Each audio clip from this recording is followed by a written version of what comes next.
It's a pleasure to be here, almost here with you in Tübingen. I'm not far away, in Nürtingen. So I accepted to give this lecture at the condition that in a later time when we can do it in presence, then I'll be coming to give another lecture about Mileva Richenstein in Tübingen. So then I can meet you all and not just talk to myself here in my office.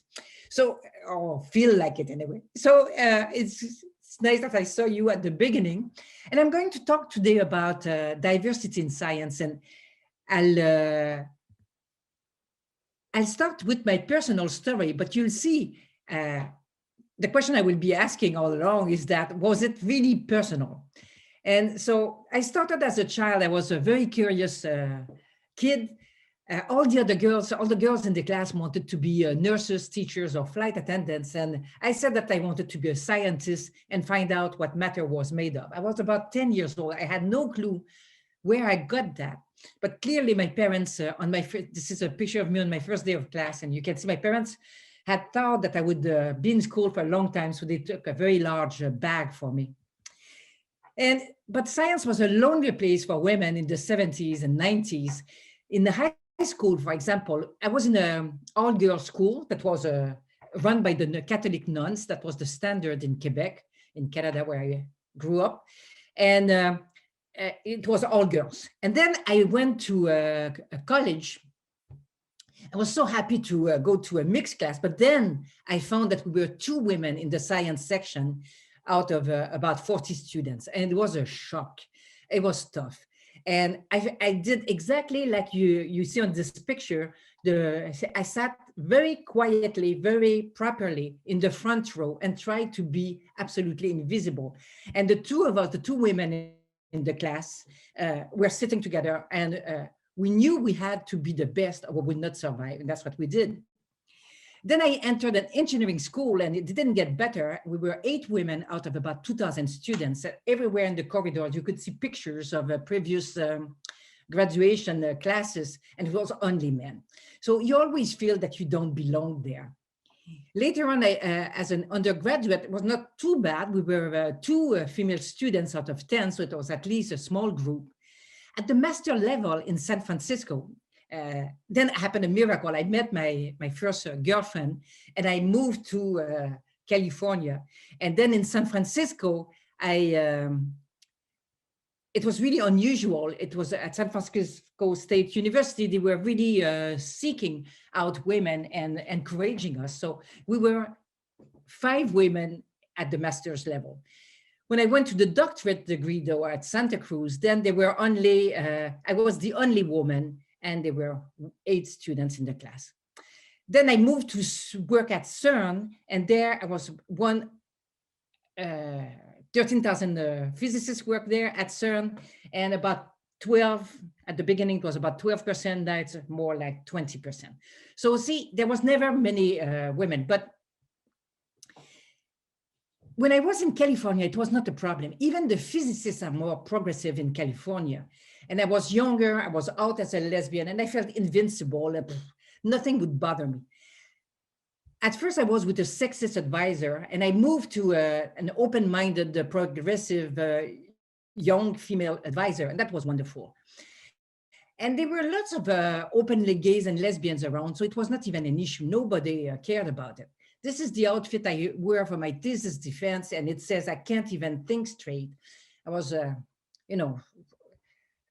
just making people laugh, and it was easy. For my doctorate degree, I did my research at Fermilab, another particle physics lab near Chicago in the United States. Our group from Santa Cruz University was all women, the professor, 3 students, and a postdoc. Eventually, she hired a guy, and we called him the token guy. So one guy, the mandatory guy, a token guy. His name, in fact, was Guy Blaylock. So we had lots of fun with that. And the experiment where I was working then, called E791, there were about 70 scientists, and 14% roughly were women. But women were playing a key role in the experiment. Essentially, it was a woman running unofficially the experiment. The 2 men who were in charge were not really around. And 6 women out of 19 people who were based at the lab and did the whole day-to-day management of the experiment and running the experiment were women. So we were about a third of women on the experiment. And I read recently that discrimination disappears when people from a minority group accounts for about 30% of the group. And certainly there it happened. We could be as foolish as we wanted. Here is they told us there would be a dress rehearsal before we started the experiment. It was just testing all the equipment as if the beam had arrived and all that. I didn't know what a dress rehearsal was, but it's the last performance before the opening for a show. And so I said, oh, okay, a dress rehearsal. Let's all get dressed on our best. And I was wearing my mother's wedding dress and my friends, their best dresses. And I was working with the woman to my right, so on the left, the woman, Penny Casper, was also a re-entry student. We were about 30 years old. And we were in charge of this piece of equipment, a calorimeter, used to measure the energy that particles will deposit in the detector. But it had an oil leak, and it had never, one part of it had never functioned because of that. And so we decided to try to repair it. We had to crawl under the detector. It was not difficult. It was very difficult. It was, at first, it was absolutely dirty and disgusting. And it was very tight. I had to turn my face to the side because my nose would get stuck. And my friend who had a small nose, but bigger breasts, had problem with her breast. She had to compress that. It was pretty nasty. We got there and then we found where the leak was, but it was absolutely impossible to repair. And we thought, well, we should stop that leak and then it would work. So we had to block it on it was about wide like this and on a length about long like this, where there was oil, and we just had to block that. So at the next meeting, we showed that we had found some highly performing, highly tested world around by billions of women with high technology, and that and we inserted that in the detector. It stopped leaking, and we never had problem after that. It was funny because when I told the story, all the men were just blushing, but the women all asked the same question: was, how often do you have to change it? In fact, we didn't have to change it. One piece did the trick. But then, it was less fun because I moved to CERN, which is located near Geneva in Switzerland. And it was a much more conservative environment. And I lacked a supervisor who was there on site who would protect me. And the OPAL experiment that I joined at that time had about 400 physicists, and maybe 10–12% were women. Most women on this experiment were married to a physicist and were kind of protected. Nobody would be saying nasty things to them because their husbands were also in their room.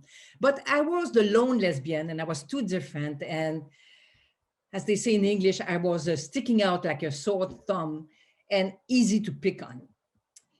There is a tradition at CERN and in general in particle physics that everybody eats together. And at CERN, it's wonderful. There is this beautiful terrace and the weather is often very nice, like here. And people eat together. All the groups always go together every day to eat together at the cafeteria. And I was always left alone to eat. Of course, at the beginning, I would be joining groups, but I soon realized that I was not wanted there, and I stopped doing it. So I was always alone to eat, and that was really painful. In fact, during my career, I didn't have it easy. I was the first woman to teach physics in 2 colleges in Quebec between 78 and 84. So between my undergraduate and before I moved to California, I taught physics for 6 years in 2 different colleges, and I was always the first and only woman in the department. When I was at San Francisco State University, where it looked so good for women, I lost my job for denouncing sexual harassment by Jeff Marcy. He's a very famous astronomer. He was looking for exoplanets, and he just lost his job about 5 years ago for having harassed his students throughout his career. He was a known predator, and he finally lost his job. He was then at UC Berkeley, finally got nabbed. And now the Academy of Science is thinking of expulsing him for life. I was victim of mobbing at CERN based on the fact that I was a lesbian. I always had less resources and opportunities than my colleagues. And I don't know if you'll see it, but I suffered several head injuries after hitting the glass ceiling too often, and I'm covered with scars here. It was tough. So, after a while, you start asking yourself, but what's wrong with me? Why can't I get a promotion? Why are my ideas so rarely acknowledged? Why is my work attributed to others? Why can't I get people to work with me? Why am I always denied a conference talk? Why can't I attend conferences and workshops like all my colleagues? Why do I have to eat alone most of the time? And then, you get it and you start thinking, do I stink or what? And fortunately, I've always been a feminist from early times. And I remember that in the 70s, we used to say that the personal is political. So I was trying not to take it personal, but to see it in a global picture, but still it hurts terribly. Of course, things have evolved since in the last century. Here is a picture, this famous picture of the Solvay Conference in 1909, where the only woman is Marie Sklodowska-Curie, and she's surrounded by all the big names of modern physics. So, of course, it's different. If you look at the crowd at CERN, and if you hit a good one, like here, a group of high school teachers coming from all over the world to attend a summer school, then you can see a lot of diversity. There are 13,000 physicists at CERN from 112 nationalities. Or for those of you who don't know CERN, it's the European Laboratory for Particle Physics, and it's the largest particle physics lab in the world with the Large Hadron Collider, where we discovered the Higgs boson and all that. Okay. So 13,000 physicists, but in fact, roughly 80% of all the scientists are male and 80% are white.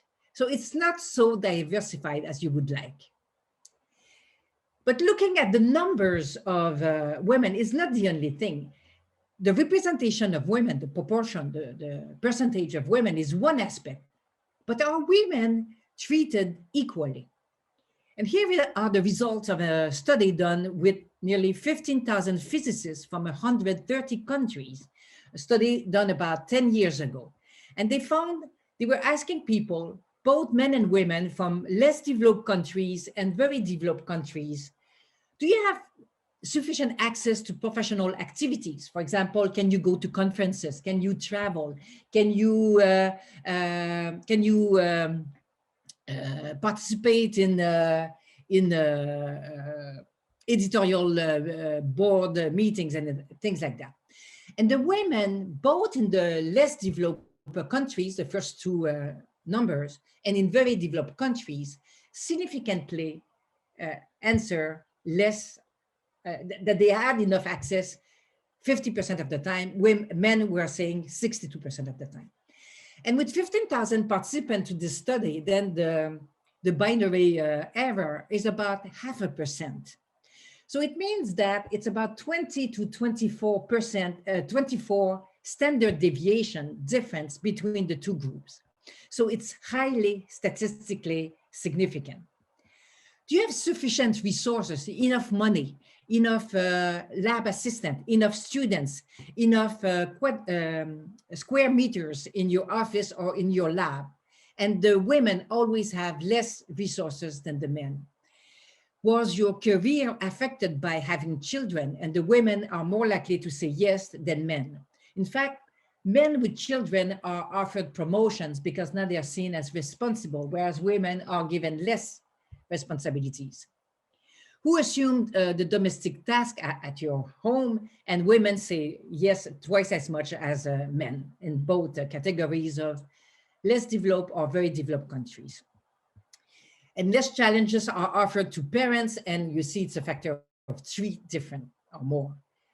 So no, the deal that women are given is not quite as good as for men physicists, male physicists. There is also discrimination in citations. There is a study based on more than 200,000 publications over 50 years, published in the 5 best astronomy journals, things like Nature and Science, things like that. And you see on this graph that 50 years ago, men were quoted, were cited, got citations twice as much as women today. And if you look at today, the last 15 years, it's about a difference of 5 to 10%. Women are quoted 10% less often than men. There is also sexism in how students are evaluated. There is a famous study done by Corinne Moss-Rakusen and others. They asked 127 science professors at 6 major American universities. They were asked to rate applicants based on their CV. And those students were applying for a position as a lab manager. And so they were graduate students applying to be the lab manager for the undergraduate labs. And they were also asked to indicate what would be a reasonable salary for this person.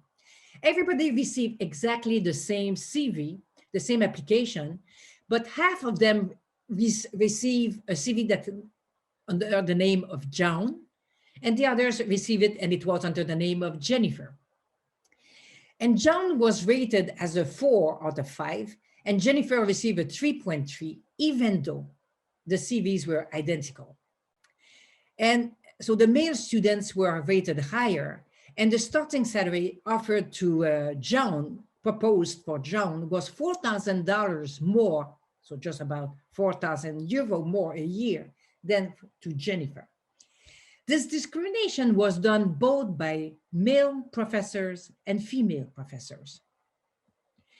There is a very large study that looked at all, an important annotated bibliography of 100 different studies on sexism in science. And the conclusion of these authors is very simple, is that people are biased. We are all biased. Women and members of the minority groups are also biased against their own group. So Black people will also have racist attitudes because those are the prevalent ideas in our society. So we are biased, there are gender bias because we are always exposed to sexist stereotypes. We also have racist bias because we are also exposed to racism all the time. So it's the same, those studies are mostly done on sexism, but you can apply them to all other types of discrimination. And the gender biases are very pervasive. You need a conscious, structured, institutional efforts to counteract those unconscious and unintentional gender bias. So you have to make an effort to kill it. And all the decision makers should read these studies and don't use number of citations and productivity as a criteria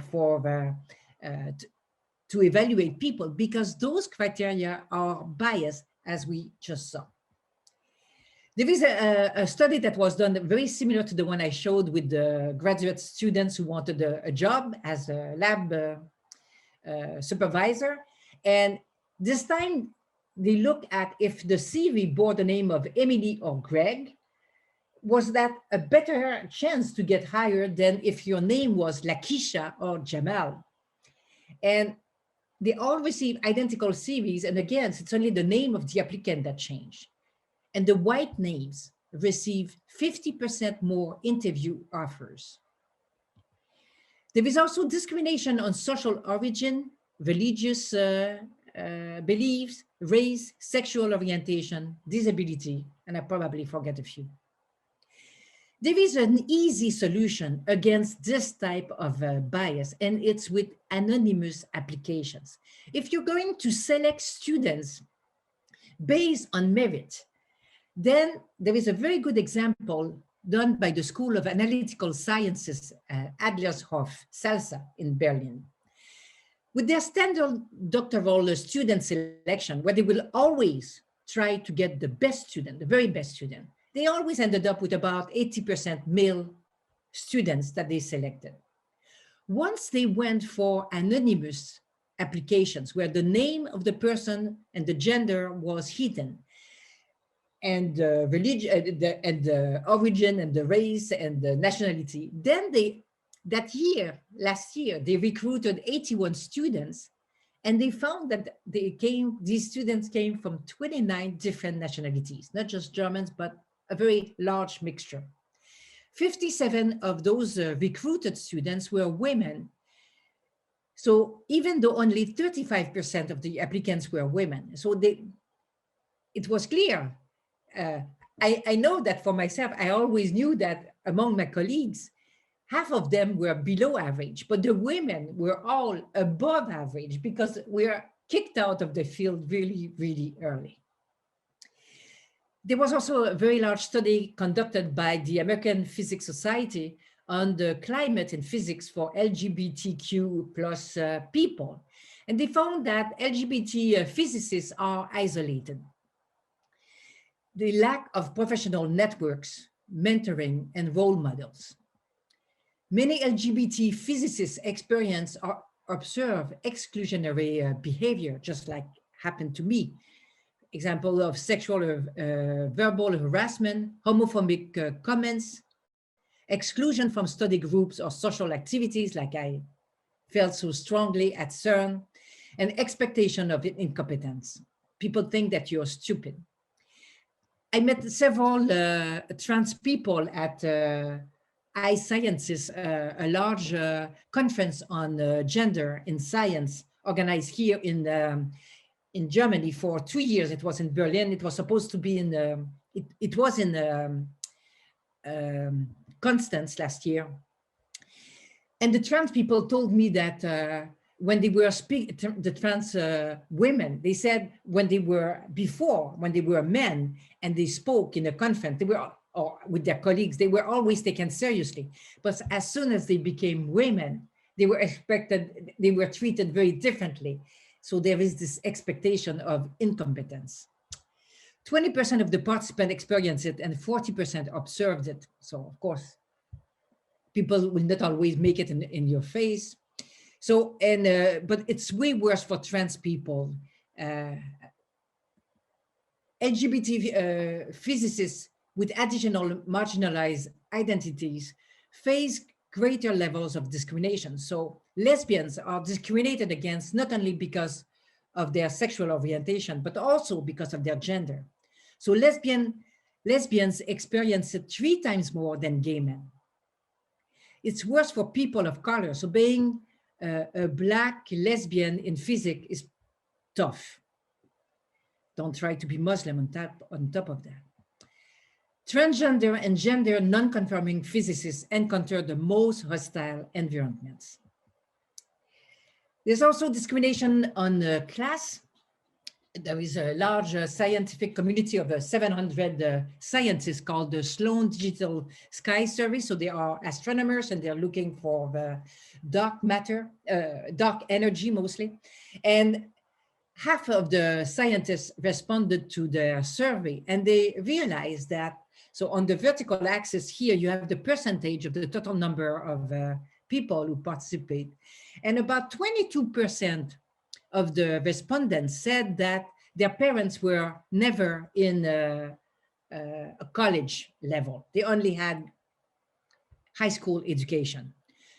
And on the contrary, you see that a very large fraction of people, 47%, had parents who had a master's or a PhD, or 31% had at least a bachelor degree. So more than 80% of the parents had attended university. So there is very few people coming from working class going to physics, for example. So the class discrimination is even worse for women. There were 27% of men who were coming from parents who had just a high school education, but only 12% women were first generation students to attend university. So it's even worse for women, this class discrimination. So a few things I learned along the way were things like, I heard about the imposter syndrome. Don't know if you've heard of that, but it mostly describes highly successful women who can't recognize their own achievements. So these women are, when you ask these people, do you feel, would you agree with the following statement? Sometimes I'm afraid other people will discover how much knowledge or ability I lack. Do you recognize, would you say that this describe yourself, or don't you associate with that? Or if I say the major cause of my success is my high ability, can you say that? I'm there in physics and I'm succeeding because I'm so good. And can you assert that I feel highly confident that I will succeed in my future career? Well, generally, women agree with the first statement, but disagree with the other two. Women believe that they don't believe that they belong to the field. They believe that if they are there, their success is only due to the fact that they work hard or they were lucky. They don't believe that it's because they are talented. It's much, and this type of problem of the imposter syndrome tend to disappear when women are properly mentored. Mentoring young people is very, very important for all people belonging to a minority group. It's essential. I'm going to ask you another question that I won't hear you give me the answer, but answer for yourself. If I was to ask you, what is the best strategy to encourage female students to get into physics or in science or something like that? So this was in a study called the PRIZE study at Harvard University. And what would you say is the most effective? Should we have an all-girl physics class? Or should we have a female physics teacher? Should we invite a guest speaker to be a woman as a guest speaker? Should we be discussing the work of female scientists in physics classes? Or should we be discussing the underrepresentation of women in physics classes? Which one of these strategies do you think is the most efficient to bring more young women into physics? Okay. Well, the answer is not the one that is the most frequently used. And these people from Harvard University found that discussing the underrepresentation of women in physics classes is what is the most efficient to convince young women that yes, they can come to physics. And the reason for it is that then you can show them that there is nothing wrong with being in science. There is nothing wrong for a young woman to be in science. You can dispel the myth that science is for men. It helps young women realize that these beliefs is a problem from society. It's not because of their own lack of ability. Female students who have these discussions at high school level could better identify themselves with physics, thinking that, yes, I love physics, I love math, I'm sure I would be good in that. So having those discussions help young women to come to physics, and they have absolutely no negative impact on young men. So it's an all-win situation.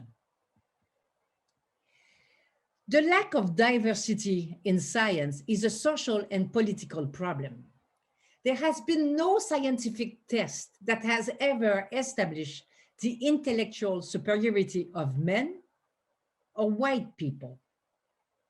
But these ideas prevail for historical and political reasons. These stereotypes need to be addressed. With the majority group, such that people would learn about it and see that, no, there is nothing, I'm not better than the other, they can also do it. And you can do that in large professional meetings. But we also need to discuss that with minority groups, such that the stereotypes are, to dispel the fact that stereotypes are often internalized. Lesbian and gay men can also be homophobic, and Black people can be sexist and also absorb those stereotypes, telling them that they are less smart than white people. I took this picture, or my colleague took this picture as I was giving a physics talk in Johannesburg in South Africa. And it was in Soweto, the townships, the ghettos outside Johannesburg, with 1 million people living in huts, not in huts, in mud shacks. It's terrible. Those students were just so enthralled listening to my talk about the Higgs boson. Of course, there is one in the middle in pink that is sleeping, but that's normal. But for half of my lecture, there was no electricity in the room. So I didn't have my slides and there was no microphone. And I told the student, look, you cannot make noise because I lose my voice. It was dead silent and they were captivated listening. And I was telling them, yes, you can do it and all that. And it was wonderful to see how interested and how willing they were to go further.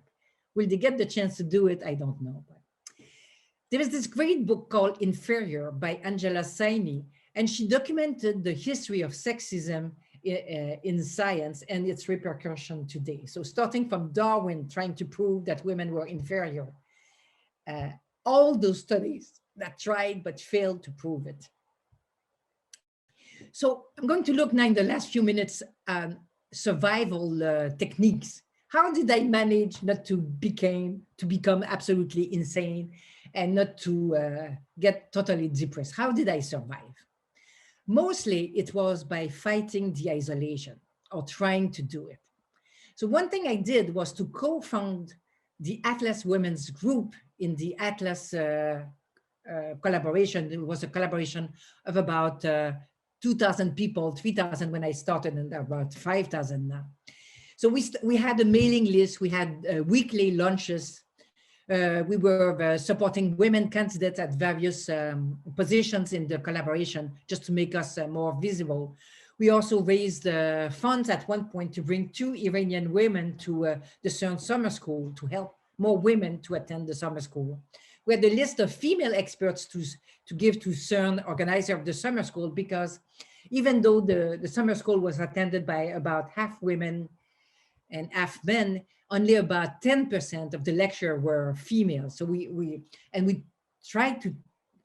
told them, look, it doesn't make sense. They told us, well, we don't know qualified women. So we gave them a list of 238 names of fully qualified people just to help them a little bit. I'm sure they never used it, but we also organized workshops for high school girls, and we organized also on March 8th, on the International Women's Day in 2000, we organized a CERN-wide event where we, it was an idea I had, and I proposed to the Director General to staff all the 4 control rooms for the 4 experiments and the LHC control rooms for the accelerator only by women from 7 o'clock in the morning to 11 at night, just to show that we were already lots of women and able to run the show. The other thing that I did to break the isolation was to join the LGBTQ group at CERN once it got formed, but it happened in 2010, about 15 years after I arrived at CERN, but I joined from the start. But it took 3 years to get support from CERN to be officially recognized and get support from CERN. I can understand, because we had very controversial activities like having a mailing list, a weekly lunch and evenings out. And we were advising CERN diversity group and organize events at CERN since 2016 on the International Day Against Homophobia and Transphobia. And so it took a while for CERN to be able to accept us, but now we're in.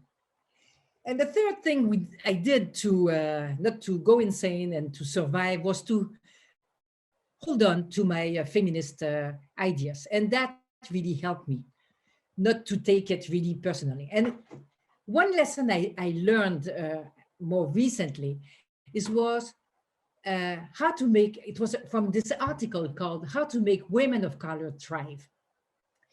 And I joined the Atlas Women's Group and the LGBTQ group just to have a safe place, a place where, I would feel like I was not the only one, the only woman, the only lesbian. And it was really comforting to be there. But What they suggest in this article for Black women, Black physicists, is to turn the workplace into a safe place. Turn your working group into a group where you get support. Make sure that the whole group will fight microaggressions like bad jokes, stupid jokes, sexist jokes, racist jokes, homophobic jokes. Make sure that faculty members will dissuade discriminatory behavior. Break the isolation through social events. For example, the whole group in this study done with Black women was done where the whole group of graduate students would meet around beers and pizza for a discussion. And everyone could feel that they belonged to the group and everyone could learn about the other ones. The Black women were mostly coming from socially deprived background. And the white guys were mostly from a highly educated background. So they could learn from each other across the social barriers of social groups. And it helps fight the stereotypes. And they were also discussing a lot that intelligence can develop. You can learn physics. You're not born a physicist. And nothing like the stereotype of the lone genius in science. And of course, you know who I'm referring to. People present Einstein as this lonely genius who out of the blue came out with all these ideas as when he was just a technical clerk at the patent office in Bern. And in fact, for the 21st years of his career, he did everything, or essentially everything, with his wife, Mileva Maric-Einstein, but he never mentioned it.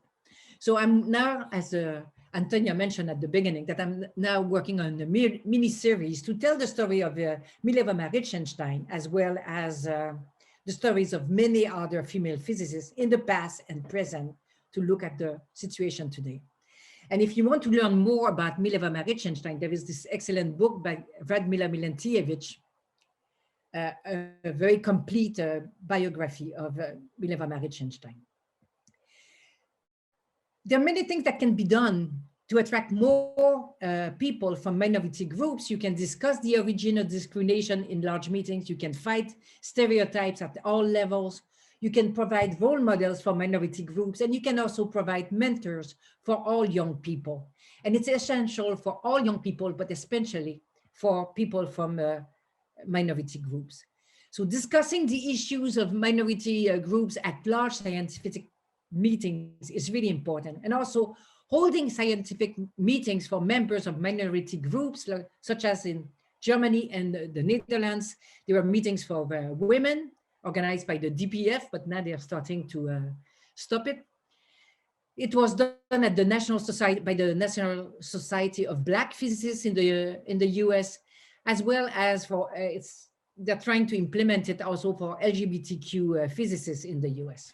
So those meetings are really important. I participated in a few meetings of the women at the DPF, and that was really great. And diversity also is very essential because it improves science.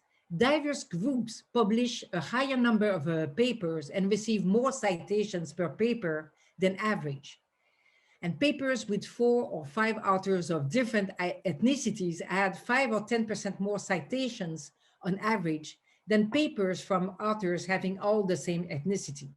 And on the right here, I'm showing the correlation between the number of citations and the ethnic diversity, or the age diversity, the gender diversity, or the affiliation diversity. So all type of diversity brings more citation, but the strongest one was for ethnic diversities.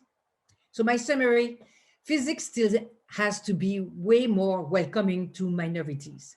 I survived by fighting the isolation. One thing that would help a lot would be to have discussions on the underrepresentation of minorities at large scientific meetings, such that people from the majority groups can learn more about minority groups and help and support each other. And really turn our workplaces into safe places, not just take refugees in women's group or LGBT group, but make sure that the whole workplace becomes a supportive, safe place. And whatever happened, don't take it personally. Remember that the personal is political, and there was nothing wrong with me, and there is probably also nothing wrong with you either. Okay, thank you for your attention. And just for those of you who would be interested, as Antonia said, there is a chapter in my book on diversity, and also one on Mileva Marichtenstein. But also, if you're interested about particle physics, you'll get the big overview there, and it's written for everybody.